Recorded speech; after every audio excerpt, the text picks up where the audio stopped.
Hello, my Juicy Co-Creators. Lilu here in Seattle, Washington with Matt. Hi, Matt. Hello. I'm with Matt finally. I love it because I've been interviewing Matt over Skype, and here it is. Here we are. Yay. In the presence of each other, truly, in each other's eyes, feeling the love. Yes. Because that's really what you're teaching. You're actually a spiritual teacher, an intuitive healer, a mystic. Yes. You had some amazing experience at actually 8 years old, out-of-body experiences that totally opened your whole world up.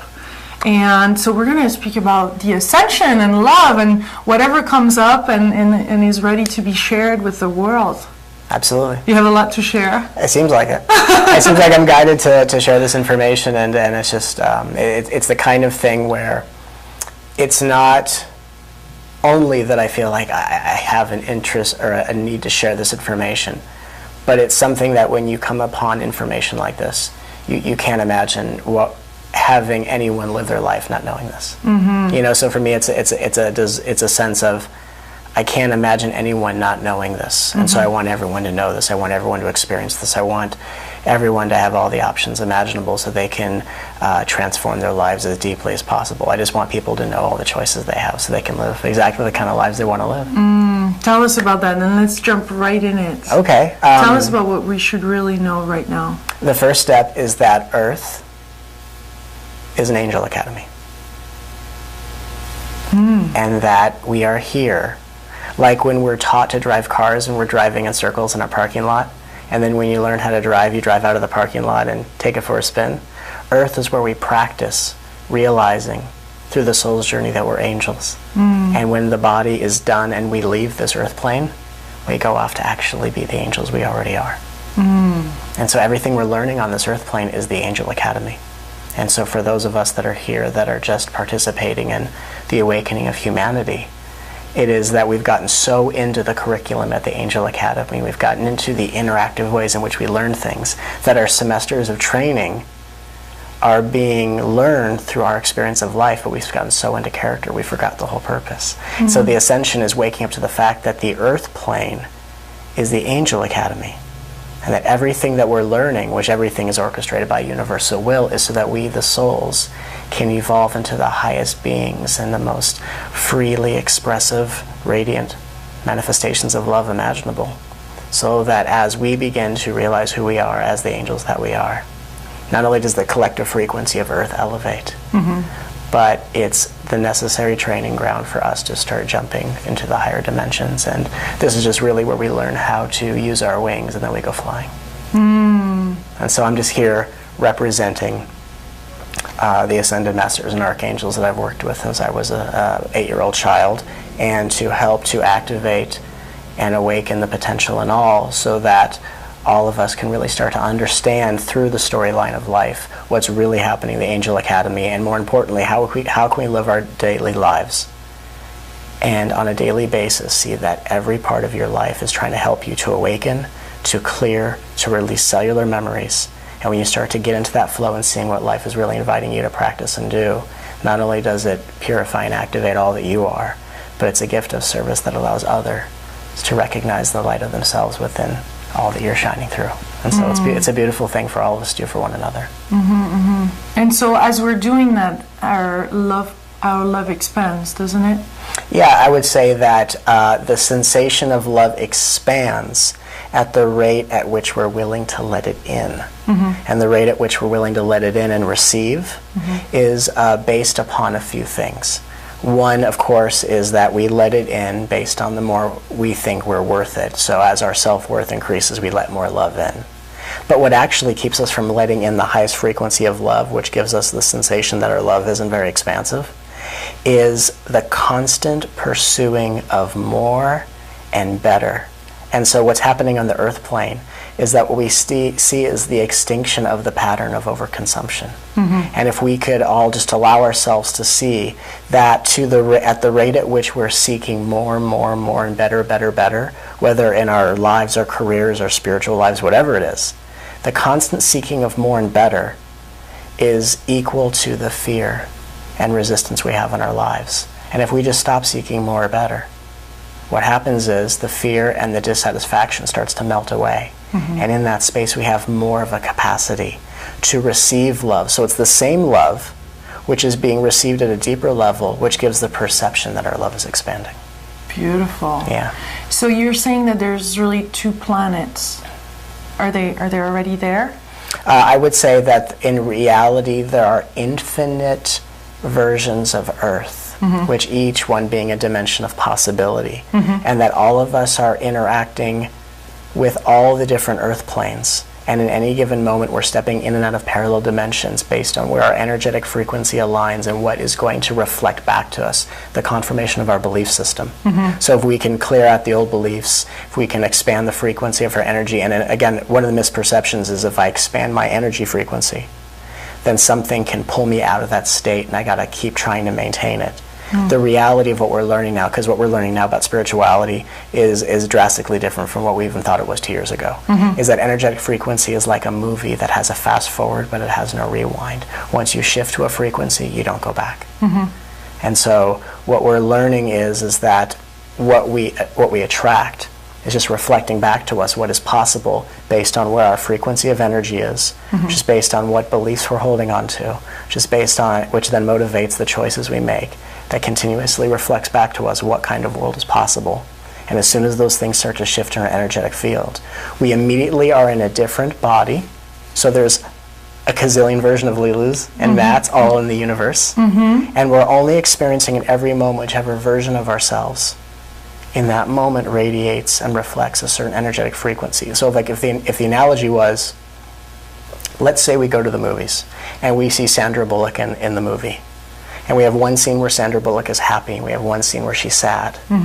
Right? What we see is the same character going through the character arc of she's happy, then she's sad. And it looks like the same character. But we both know that those 2 scenes weren't filmed on the same day. In the same way, happy Lilu, sad Lilu are 2 different worlds of possibility. Those are 2 different dimensions. So when you go from one feeling to the next, it looks like you're in the same dimension because the editing of the universe is so spectacular. But those are actually 2 different dimensions of possibility. So how can we do that? How can we switch to a different dimension? And well, one of the things... In any moment. What we do is we have to start looking at what motivates us. So for example, one of the first things we learn is, and it's a simple thing that kind of has the teachings of consciousness are so simple, but how deep it reverberates is really the whole journey. So one of the things we learn is that the universe confirms whatever you affirm. So whatever you constantly suggest is true becomes what the universe is then invited to confirm in your reality. So basically in the universe, we're all accessing infinite dimensions of possibility, and we're all playing a game of I told you so. So the real question of truth is, what do you want to be right about? Right? I'm unhappy. You're right. And you'll have the experience that shows you that what you allow yourself to be certain with through the choices you make, through the freedom of will, confirm those experiences. So we're using our God-given ability as infinite creators and magnificent radiant lights to powerfully convince ourselves of how powerless we are, only because we're playing a game called I told you so. And if we don't know we're playing that game, we feel very limited. So what opens us up to the greatest possibility is knowing we're playing a game in this earth plane, which is the Angel Academy, called I told you so. And the first thing is, what do you want to be right about? And all of a sudden, that starts to open up the mind to possibilities of, oh, what do I want to be right about?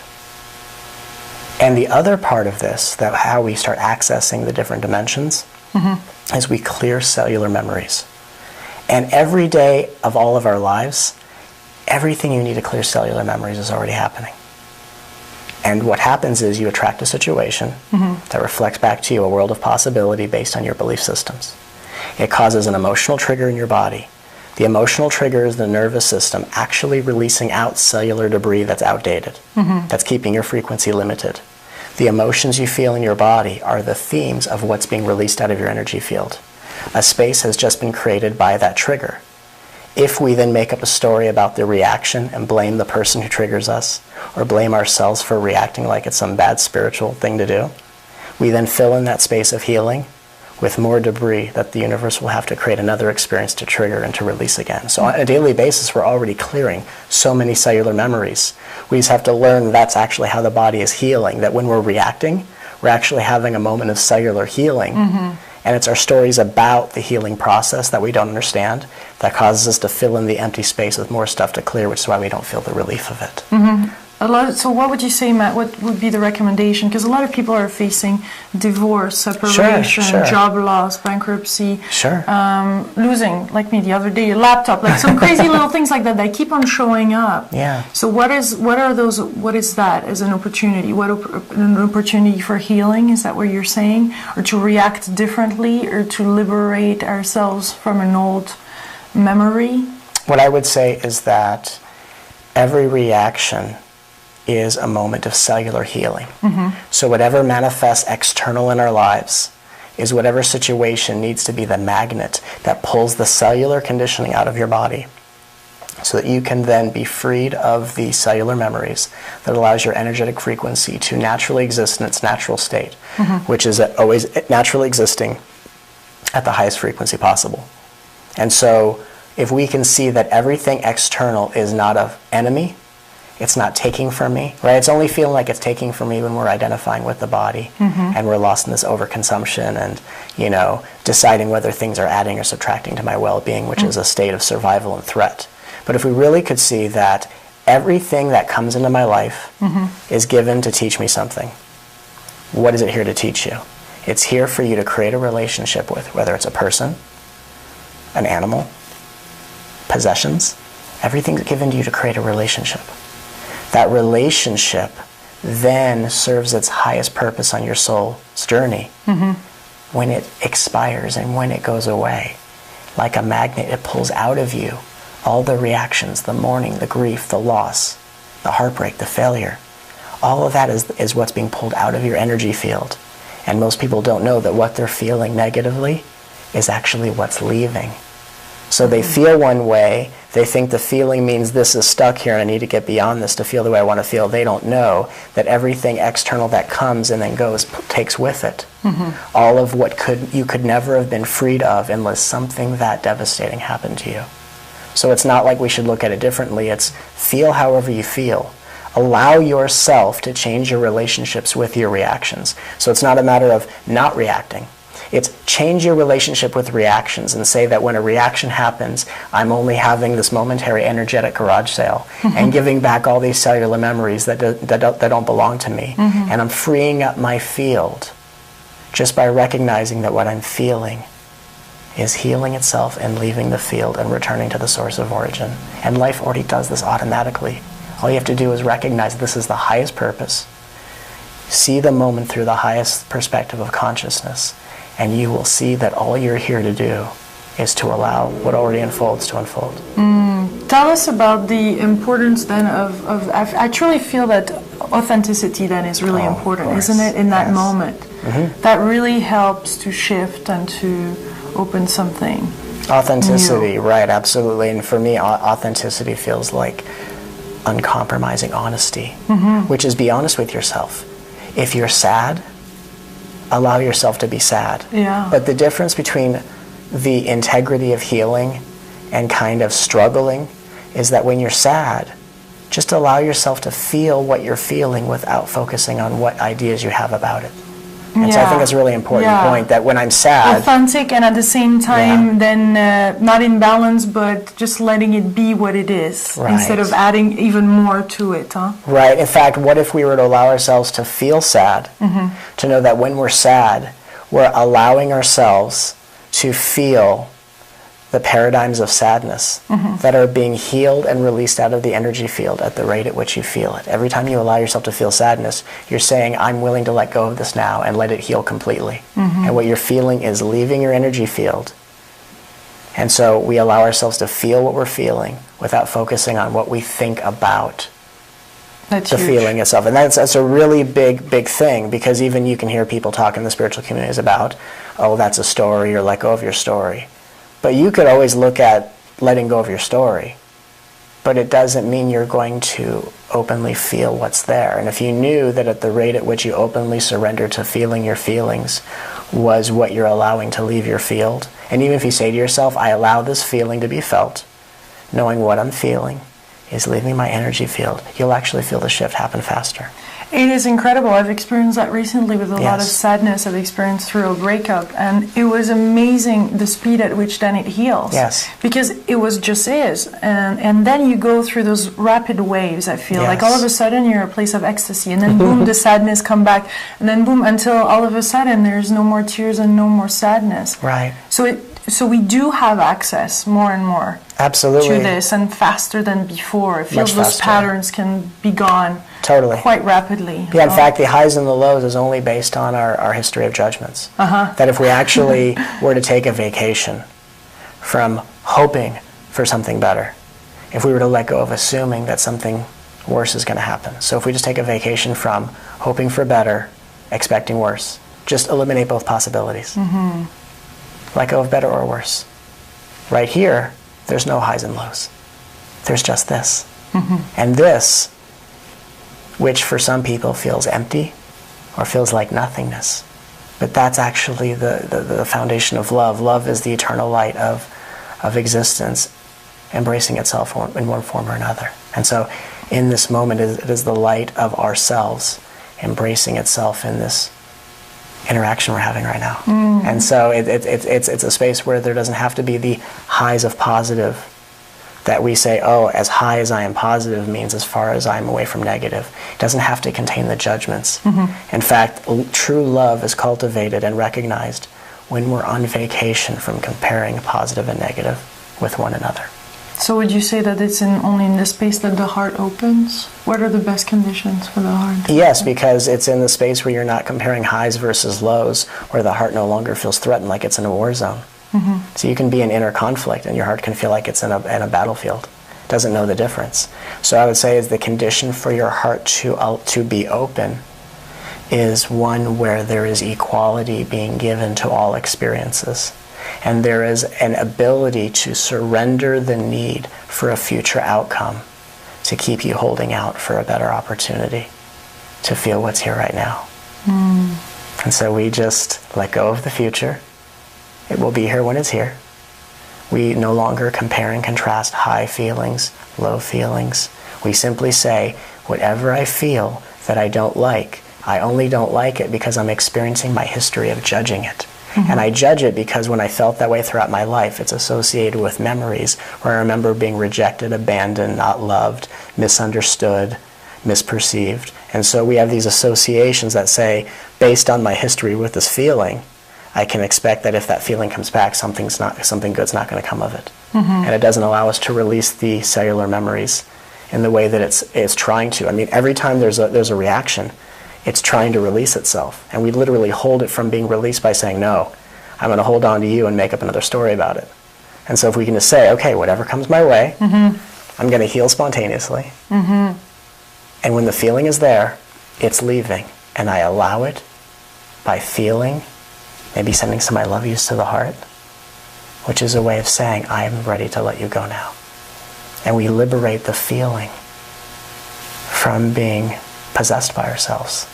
We're giving back what's not ours. I love when you're saying in our previous video, you were like, I love you. And it's such a gentle, soft voice. It's like, I love you. Yeah, if we could learn to speak so, to our hearts, yes. The heart opens right away. It does. Especially hearing that soft, gentle, child's, innocent, beautiful voice. Yes. Well, that's the voice of the heart. And what also keeps the heart from opening is the overstimulated nervous system. Most of our nervous systems have been overstimulated our whole lives. And in fact, ego is just the imaginary identity of an overstimulated nervous system. And so what unravels the overstimulated nervous system? I love yous to the heart. So if you're around someone who's getting really agitated, you can just let them know how much you love them. Or if you don't want to be around them, you remove yourself from their presence and you send I love yous to your heart. That whenever you feel a heaviness in your body, there are cellular memories that want to be released. The I love yous open up and it's just I love you. For like a minute, I love you. And you feel the energy field relax, heart opens up, and we feel, oh, I'm now permitting what wants to leave to go. So when I have an emotion, which Nowadays, I don't vacillate between the highs and lows mostly at all, but when there is an emotion, it's just a cellular memory knocking on the door of my heart saying, can you let me out? Or like a dog scratching at the door, can you let me out for a few minutes? And you let it out. And so through the process every day of releasing cellular memories, allowing ourselves to feel what's leaving, our cellular memories get cleared, our body has more of a spacious sense to it, consciousness can expand and express itself through that form easier, and the nervous system starts to relax. And therefore the imaginary identity of the nervous system, which is the ego, disappears. And at that point, which is what we would call the awakening, we not only experience life free of any form of ego, we not only experience life free of any need for more, for better, or free on permanent vacation from comparing anything with anything else, but from that perspective, we actually see the ego never existed. It only existed when our nervous systems were overstimulated for so long. And so it's quite a dramatic shift that everyone's going through right now. Yeah. Yeah, it is. And but you've experienced that since you were 8 years old. Yes. So was that a process? Because I know you're receiving downloads of information. Yeah, and energy frequencies and upgrades, energetic upgrades. I go through upgrades usually pretty regularly, just because the upgrades I receive as downloads. When I speak, there's a transmission of energy people receive. People can oftentimes feel it when they're just listening to the voice. And so then through the words I speak, because words are just articulated sound frequencies. And so when we articulate our sound frequencies, there's a vibration that brings to a certain level of consciousness that is downloaded beyond the mind into the cells of the body. So as I'm constantly being upgraded energetically, it allows me to transmit even greater frequencies for people to download as they hear the voice or they receive it, you know, in a one-on-one session or whatever, how I meet someone. But it allows them to download the frequencies to open up to all aspects of themselves. And so it's just the way in which energy is transmitted. But the awakening thing is very much a process. But when I was 6, my first experience was an awakening experience, but I had no life to compare it with, so I didn't think it was that big of a deal. It was kind of like I saw a wall and I thought, I'm not this person or the wall, I'm just the space between it. And then I went on and played with my friends. And then it didn't mean anything to me. But the awakening process throughout my whole life was a very big relief, because there's so many of us that don't feel like we fit in our bodies, we don't feel like we belong in our families, we don't feel like we belong in this society. And so the awakening is just the relief that how we naturally are is not only okay, but it is the potential we came here to celebrate in everyone that we see. So what would you say then to somebody that feels awkward or not fitting in the society? I mean, I know we spoke a lot of the release. Right, yeah, of course. Is that, where should be the focus, or is there some conversation or connections, or what needs to take place? I know there's people like you, you know, I know you take people on one-on-one, but is there also something, or do you, or mainly people do need another person to help them through that? I would say I'm only an assistant, meaning I'm just a catalyst. I'm like a midwife. I'm helping someone through the pregnancy, through the delivery room. Sure, they can, I mean, there's been cases when people have given birth at their homes, you know what I mean? These things happen, you don't need that person. But a lot of people find great comfort in someone who can intuitively tune into them and really help them to connect on a deeper level. Or for recently, I've been called to help activate, you know, crystalline DNA. And what is that? Recently I went through a download where I was taught, because what happens is I'll just kind of sit around and feel like I'm going through a download, like a computer. Like all of a sudden you stop everything? Like, you know, throughout my day I can feel myself downloading, which is just an energetic sense. I feel my energy expanding, and it's just an intuitive sense of, okay, I'm going to sit down for a couple hours and download. And then as I'm being downloaded, I'm being told, because intuitively I can hear, feel, see guides and angels, and I can speak to them like I'm speaking to you. So I have these like conversations for me that are very regular. And while I'm talking, or while I'm downloading, I'm talking to the angels, and they're just basically giving me like, look, this is what's happening. And you're being, you know, taught how to activate people's dormant crystalline DNA strands and to integrate their energy field so they can live in alignment with ascension and experience life in a higher frequency. And I'm having this conversation. And as I'm being told it, it's just like, oh yeah, of course, that makes sense. I don't know why it makes sense. It's just, this is what I'm asked to do, and so then I just go do it. And so I do that as a way of assisting. It will make this journey a whole lot easier for a lot of people. Yeah. But what I would say to answer your question about when someone's feeling awkward is that their sense of awkwardness is because they're living their lives viewing themselves as a culmination of how they think society has perceived them. Mm-hmm. They're living their lives as a living, breathing example of how society views itself. What I would say is that we have to use our outside world, or their perception of an outside world, to our advantage. So what I would say is, if we feel awkward in ourselves on a daily basis, we use every interaction with every person we come in contact with to tell that person how much they matter to us and how much we love them. And at the rate at which we tell every person we come into contact with how much we love them and how much they mean to us, even if they haven't earned it. Because see, the conscious mind would say it doesn't matter whether this person earned love. For me, not to love that person when they haven't earned it means I'm wasting the opportunity to open up my heart to myself. Mm-hmm. So I use the opportunities on a daily basis of every interaction as a chance to tell someone, I love you. You mean so much to me, even if I don't feel like in my heart that they've deserved it. Because every time you give that to someone else, your heart opens up and says to the universe, I'm now ready to receive that for myself. Mm-hmm. And so we learn to receive in ourselves what we give away to others, because we're also interconnected as one. What I give away to others, I receive for myself. So I would say that's a very powerful part of this. Mm-hmm. The other part of it, I would say, is we make peace with our past. And we make peace with our past not by thinking about our memories, but by asking ourselves the most important question, which is, what were the words you never were told throughout your life that you always wanted to hear? And the point of your life is that you and I and everyone else has survived our past experiences. Mm-hmm. Some more devastating than others, and some more subtle than others. But we've all survived our unique journeys. So we can come to the point of saying, now that I'm here, what are the words I've never been told my whole life? And my life purpose, your life purpose, everyone's life purpose here is to, on a daily basis, make those the exact words you tell every single person that comes your way. Mm-hmm. That's your life purpose. And at the rate at which you tell every person you matter, I love you. You're perfect the way you are. At that rate, every person in your life represents a part of yourself that's being healed as you give that to another. Mm. That's so important right now. Mm-hmm. What I do is assisting to make that process of one being able to do that as easy as possible. So I'm helping someone to be in a position to do that actively. So whatever obstacles are in the way, my job and role seems to be to help clear all that so that one can have the easiest time and nothing holding them back from giving out those words to everyone they come into contact with and making peace with life. Mm. So tell us, how do you view reality now? Oh my Where goodness. You're at? What does it look like? Well, what's interesting is that the sense of like a body being here talking to you, I don't have any sense of myself as a body. I don't actually, like, when you look at me, you probably don't see your face.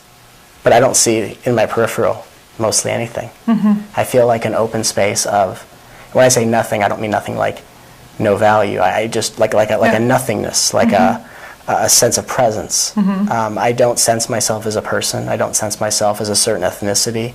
I don't sense myself of having a past history. I don't even have a recollection that there was anything before this time with you. I don't remember the things we said in the beginning of the interview, to be honest. And yet, somehow I feel like everything I need to know will be known when it needs to be known. And so I kind of live in this space of, I call it the eternal I don't know. And that's a blessing. Oh, it's wonderful, because there's nothing to know until you need to know it, and you only need to know it for the amount of time you need to know it. Mm-hmm. So it just comes when it comes. You know what to do at every given moment. There's nothing to doubt.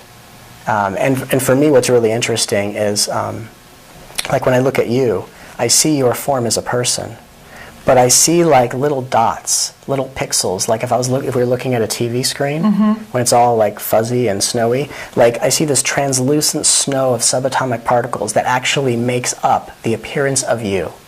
So I see the energy that appears as your form. And when I look at my own body, I see the same thing. Like one of the things that happened to me about a year ago is I was looking in the mirror and I just saw particles of energy appearing like this character named Matt. And the energy got so high frequency that my own image in the mirror, full-length mirror, vanished. And it was just nothing staring at nothing. And in that moment, I knew, just like everyone else knows through this awakening, I'm not the body, I'm not the mind, I'm not the world. I'm the witness of it all. And the witness of it all is experiencing itself throughout the reflections of everything being seen. And so my experience of life is that everything I see is just an experience of whatever it is. I don't sense myself as a person. I don't sense myself as anything in particular. And yet when I look at you or anything else, all I see is an infinite field of snowy, translucent energy that sparkles and radiates and appears to be whatever it looks like. And what I see in you is the eternal light that I am. And in that space, love is here meeting itself. So what is your relationship with the non-physical now?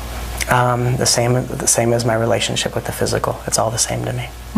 Right? To me, before, many years ago when I was many years ago when I was a kid, it was the journey before some of the bigger awakenings was seeking God and not wanting to be in this world.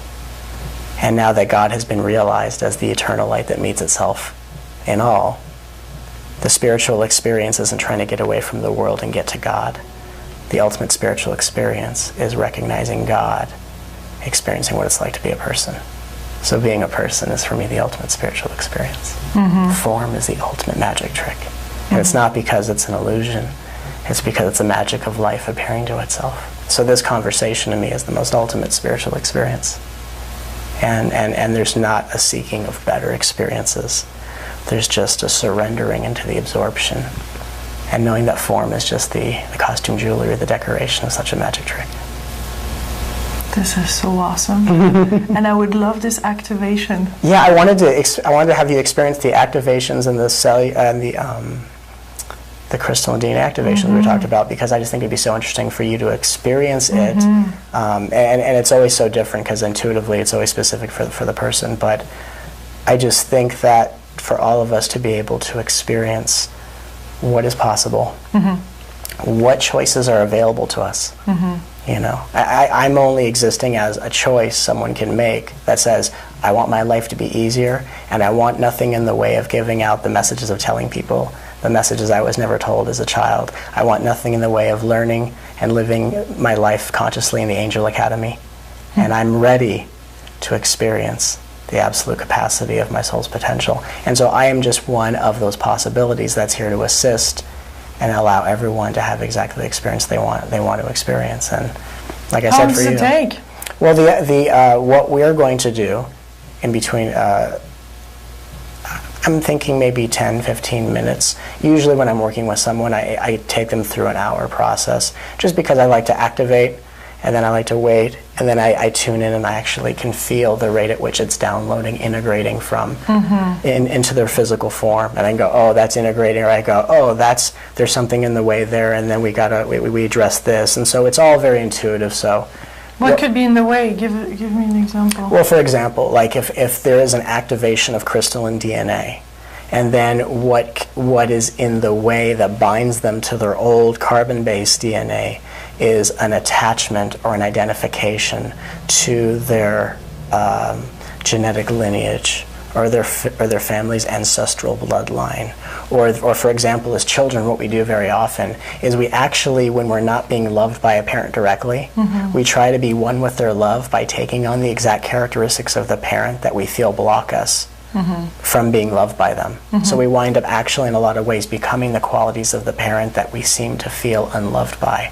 And so sometimes when we're activating some of these things, there's still an identification to qualities that don't even belong to the person, that keep them from fully absorbing the full shift and the download. And so it's just like if you were to have a computer and you were to download a program and you were to find all these other programs that are keeping the hard drive or enough space to download the new program. You'd want to clear out the old clutter so you have enough space on the hard drive to receive the new program. It's in the same way I do that. I look for the things that don't serve the person. So they reside outside of us then? What's that? Those residues, those memories. I would say they reside within the cellular memories of the body, and the body is not what we are, but the body is what we're experiencing. So for example, we're not activating God, we're not giving God a healing, because God is everything. But what we are doing is we're transforming these cellular memories and patterns in the body so that the body goes from being a closed door where the light of God is shining through to being an open window where the light can fully shine through into a world and meet itself in all ways. So it's really the absolute reality that everything is one is always the absolute reality. These shifts and change allow the relative experience to allow the body to clearly and freely radiate the same absolute truth that was true before the body was imagined. So it's allowing the relative experience to radiate the absolute possibility of universal will. And yet those situations, I guess, are going to come back in the life, and is it then a moment, we're just not going to see it, we're not going to react, or we're just going to react differently? Or after the shift, you mean? Yeah. After the shift usually happens, and again, everyone has their own unique experience, so it's hard to say, but what I've noticed with many people who have had this experience with shifting their DNA and clearing their cellular memories and all that stuff, is the things show up, but it's almost like it doesn't belong to you. Kind of like if you were to walk down the street and you were to see someone walking down the street, you go, oh, that's interesting, but you wouldn't really... It's kind of invisible, I see what you mean. Yeah, it doesn't really feel like it belongs to you. Or you go, oh, that's interesting, or even you might have the same reaction you've always had. But more as an observer. More as an observer. And so we learn to observe, and the hard part is, people can hear that, and then they try to be the observer, instead of seeing that at the rate at which you clear your cellular memories, activate your DNA, purify and integrate your chakras, at that rate at which that happens, the observation that increases naturally is just a reflection of how clear your energy field is. Whereas what most people do is they don't know their energy field can be cleared and activated, and they try with their own personal will to try to observe. They're trying to achieve it. Instead of seeing the natural observation and being detached is a reflection of how clear I am. Just like, for example, how noisy someone's mind is the exact rate to how close the heart is. So if we just send I love yous to the heart when the mind is noisy, the mind goes silent again. So there's a lot of things we're learning on this path. Cool. I'm learning a lot from you right now. And I know you're touring all around the world. And right now it seems like, with my partner it's accelerating too. Oh my God. I'm having the fortune of being invited to a lot of places to speak in front of a lot of groups. And Morocco? Morocco may be a possibility. I got that. Bring it on. It's just, my entire life is lived in service to humanity. My entire focus is whatever people need to live as freely as I already see that they are, because I can see what they may not be experiencing. So my interest is I want people to be as happy in their presence as I am in theirs. And whatever they need to allow themselves to step into the forefront of their absolute potential and to experience that potential in a body is the ultimate. Then and so then I'm being sent all around, and it's just a pleasure to meet so many beautiful, innocent hearts, and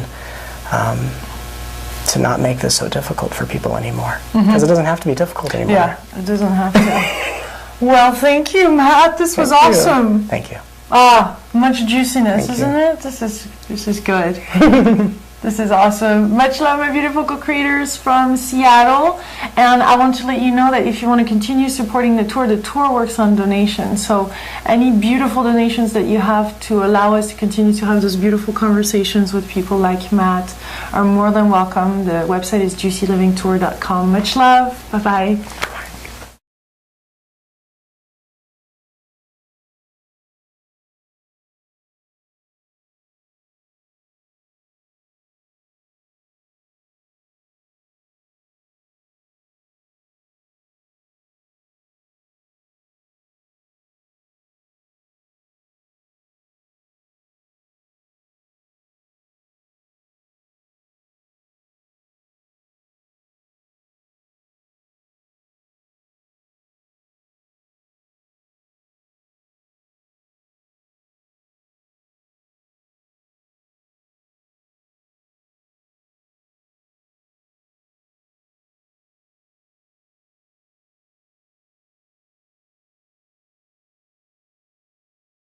Of love imaginable, so that as we begin to realize who we are as the angels that we are, not only does the collective frequency of Earth elevate, but it's the necessary training ground for us to start jumping into the higher dimensions. And this is just really where we learn how to use our wings, and then we go flying.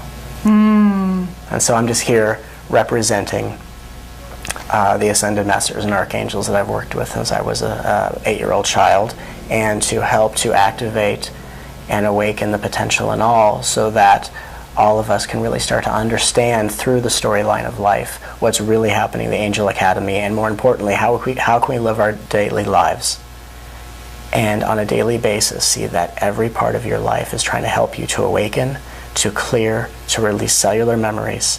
And when you start to get into that flow and seeing what life is really inviting you to practice and do, not only does it purify and activate all that you are, but it's a gift of service that allows others to recognize the light of themselves within all that you're shining through. And so it's a beautiful thing for all of us to do for one another. And so as we're doing that, our love expands, doesn't it? Yeah, I would say that the sensation of love expands at the rate at which we're willing to let it in. And the rate at which we're willing to let it in and receive is based upon a few things. One, of course, is that we let it in based on the more we think we're worth it. So as our self-worth increases, we let more love in.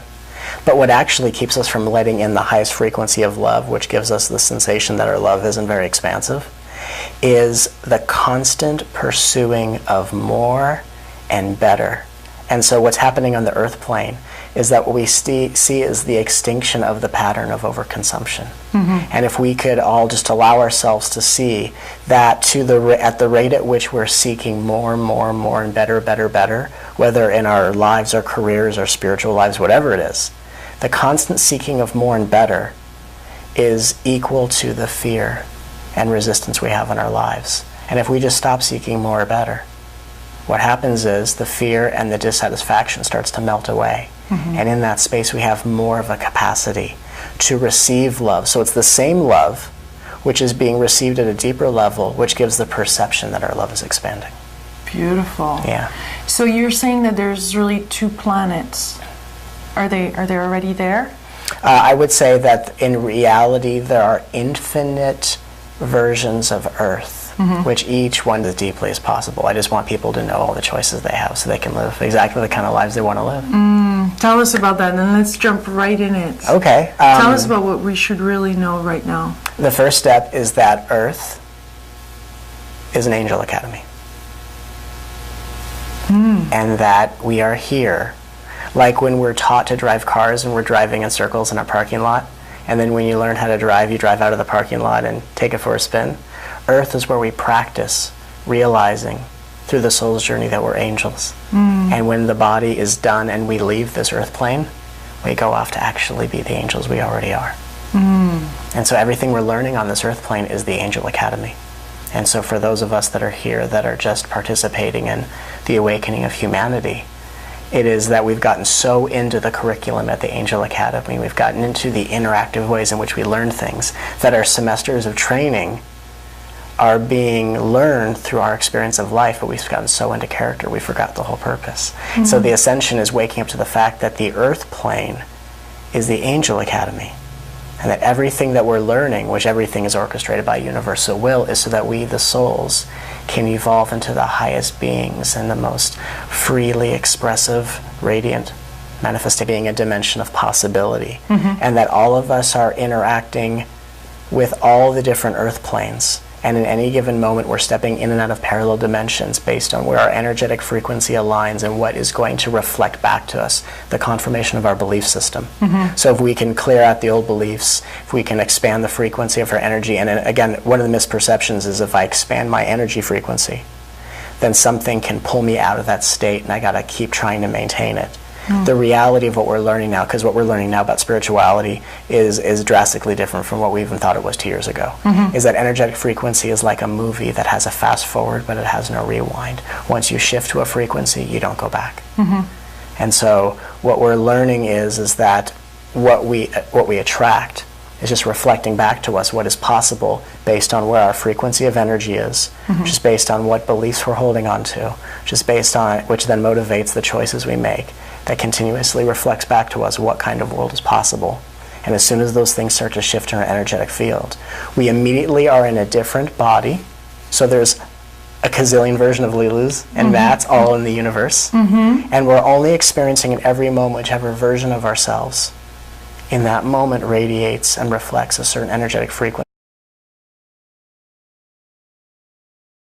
Hello, my juicy co-creators. Lilu here in Seattle, Washington with Matt. Hi, Matt. Hello. I'm with Matt finally. I love it because I've been interviewing Matt over Skype, and here it is. Here we are. Yay. In the presence of each other, truly, in each other's eyes, feeling the love. Yes. Because that's really what you're teaching. You're actually a spiritual teacher, an intuitive healer, a mystic. Yes. You had some amazing experience at actually 8 years old. Yes. Out-of-body experiences that totally open your whole world up. And so we're going to speak about the ascension and love and whatever comes up and is ready to be shared with the world. Absolutely. You have a lot to share. It seems like it. It seems like I'm guided to share this information, and it's just, it's the kind of thing where it's not only that I feel like I have an interest or a need to share this information, but it's something that when you come upon information like this, you can't imagine having anyone live their life not knowing this. You know, so for me, it's a sense of I can't imagine anyone not knowing this, and so I want everyone to know this. I want everyone to experience this. I want everyone to have all the options imaginable so they can transform their lives